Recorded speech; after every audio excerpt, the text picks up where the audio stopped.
Good morning بچوں. آج ہم لوگ پڑھیں گے چیپٹر نمبر 6 چڑیا گھر کی سیر. تو اس لیسن کو پڑھنے سے پہلے بہت سارے لوگوں کو یہ بات معلوم ہوگی یا پھر جانتے ہوں گے کہ چڑیا گھر کیسا ہوتا ہے, چڑیا گھر میں کتنے سارے جانور رہتے ہیں. وہاں جب آپ جاؤ گے چڑیا گھر میں تو طرح طرح کے مختلف قسم کے جاندار وہاں ملیں گے. واقعی اس کا جو نظارہ ہوتا ہے, کبھی جانے کا موقع ملے تو آپ لوگ جانا اور اسے دیکھنا, محسوس کرنا کہ کس طرح کا ماحول اور نظارہ ہوتا ہے. تو ہم لوگوں کو جو پڑھنا ہے وہ کیا پڑھنا ہے؟ چڑیا گھر کی سیر. سیر کہتے ہیں تفریح کو. کرے آج اسکول کی چھٹی تھی. حامد کے ابا بھی چھٹی پہ تھے. حامد اس کہانی کا کردار ہے. کہہ رہے کہ حامد اسکول میں پڑھتا تھا اور اسکول میں چھٹی تھی. وہ حامد اور اس کی بہن کو چڑیا گھر دکھانے لے گئے. کون لے گئے؟ حامد کے ابو. ٹکٹ لے کر چڑیا گھر میں داخل ہوئے تو حامد نے پوچھا, ابا جان چڑیا گھر میں اتنے جانور کہاں سے آتے ہیں؟ ظاہر سی بات ہے, جو شخص پہلی مرتبہ چڑیا گھر میں داخل ہوگا اور جب اس کو بہت سارے جانور سامنے نظر آئیں گے تو وہ پوچھے گا اور اسے ٹینشن ہوگا کہ یہ اتنے سارے جانور کہاں سے آ گئے, کیسے پکڑ لیے گئے, چڑیوں کو کیسے پکڑ کے یہاں لے آئے. یہ طرح طرح کے جانور دیس بدیس سے لائے جاتے ہیں. یعنی ان کے ابو نے کہا یہ جو جانور آپ دیکھ رہے ہو یہ الگ الگ ملکوں سے لائے جاتے ہیں. ان میں کچھ ٹھنڈے ملکوں کے جانور اور کچھ گرم ملکوں کے. یہ کیا ہے ابا جان؟ حامد کی بہن نے ایک جانور کی طرف اشارہ کرتے ہوئے پوچھا کہ ابا جان یہ کیا ہے؟ ان کے ابو نے کہا کہ یہ پانڈا ہے. یہ ہمارے ملک کا جانور نہیں ہے, یہ ٹھنڈے ملک کا رہنے والا ہے. دیکھو اس کے جسم پر کتنے گھنے بال ہیں جو اسے سردی سے بچاتے ہیں. سردی کہتے ہیں یعنی ٹھنڈی سے. گرمیوں میں اسے بہت گرمی لگتی ہے, اس لیے چڑیا گھر میں اس کے پنجرے کو گرمی کے موسم میں ٹھنڈا رکھا جاتا ہے. پانڈا پھل, بانس کی ہری پتیاں, نرم گھاس اور سبزیاں شوق سے کھاتا ہے. کٹہرے میں بنا ہوا پنجرا اس کے رہنے کا گھر ہے. اور آگے چلے تو بلی کی طرح بیٹھا ہوا ایک بڑا جانور نظر آیا. جب وہ تینوں آگے بڑھے تو ایک جانور کو دیکھا کہ بلی کی طرح ہے. حامد نے پوچھا, ابا اس کا نام کیا ہے؟ انہوں نے کہا کہ یہ کنگارو ہے. کنگارو بھی غیر ملکی جانور ہے, اس کے گھر کو ٹھنڈا رکھنے کی ضرورت نہیں ہوتی.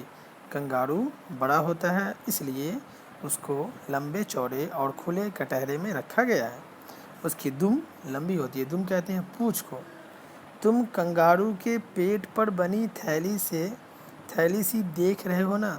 یعنی ان کے ابو نے کہا کہ تم کنگارو کے پیٹ پر بنی کچھ تھیلی ایسی جگہ تم کو دکھتا ہوگا. یہ تھیلی بچے کو رکھنے کے لیے ہوتی ہے. کنگارو اپنے بچے کو اسی میں ڈالتے ہیں. اس میں بچے کو بٹھا کر یہ خوب تیز بھاگ سکتا ہے.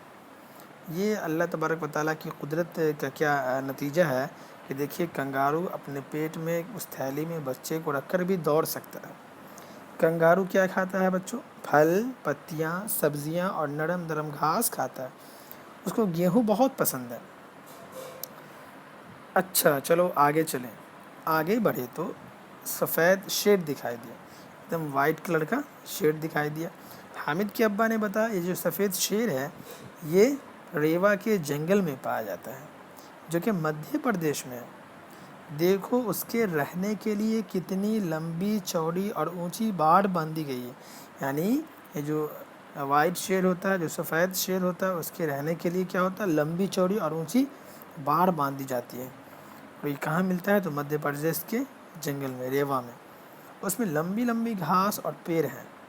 وہ دیکھو تالاب بھی ہے. گرمی لگنے پر یہ تالاب میں جا بیٹھتا ہے. ایک بڑا سا پنجرا بھی اس کے لیے بنا ہوا ہے. شیر کیا کھاتا ہے؟ شیر گوشت خور جانور ہے. تو بچوں شیر کون سا جانور ہے؟ گوشت خور جانور ہے. پیٹ بھرنے کے بعد شیر کسی پیڑ کے نیچے آرام سے سو جاتا ہے.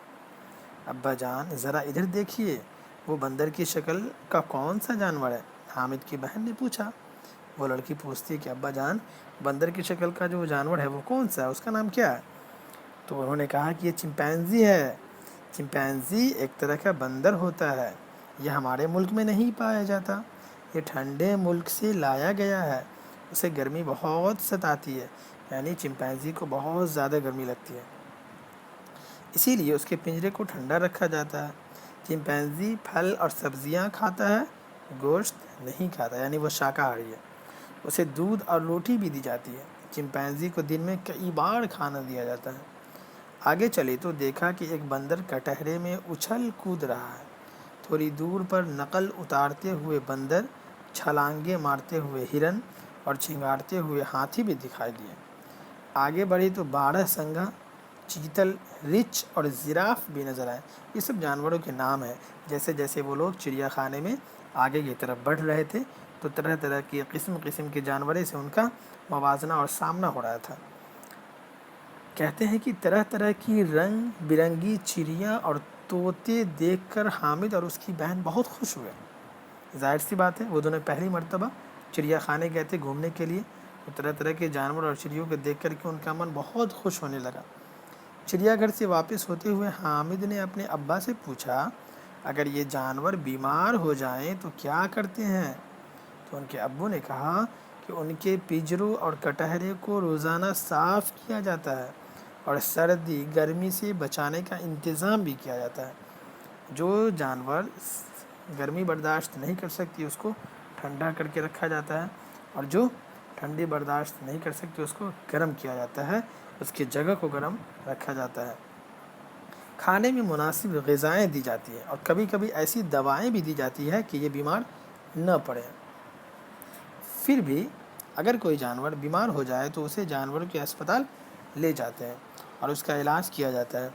حامد اور اس کی بہن چھٹی کا پورا لطف اٹھا کر خوشی خوشی گھر لوٹائے۔ لطف کہتے ہیں مزہ کو، بہت انجوائے کیے حامد اور اس کی بہن، اور پھر آرام سے گھر آ گئے۔ تو بچوں، اس طرح سے آپ کے جو یہ کہانی تھا آپ کی بک کا چڑیا گھر کی سیر وہ آج مکمل ہوا۔